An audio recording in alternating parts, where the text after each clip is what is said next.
children. Today we are going to see another one concentration method, magnetic separation.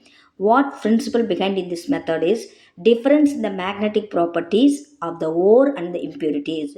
Magnetic properties, what they are mentioning here, no, there are two types of magnetic properties: ferromagnetic property and non-ferromagnetic property. Ferromagnetic property means attracted by the magnet.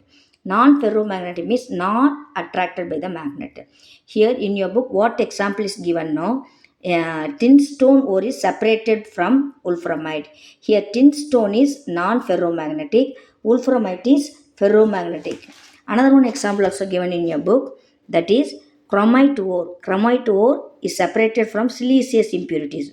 Chromite ore is ferromagnetic property. Siliceous impurities are non-ferromagnetic property. Another one ore, pyrolusite ore, is ferromagnetic property. It is separated from siliceous impurities which are non-ferromagnetic in property. Shall we go through the diagram?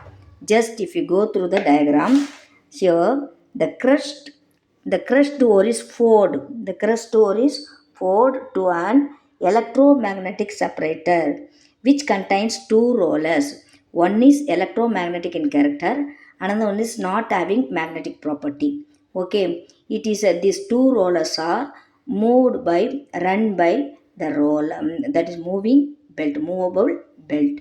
When the crushed ore, if you pour through this one, when the ore and the impurities come near to the electromagnetic roller which is having ferromagnetic in character, it falls near to the roller.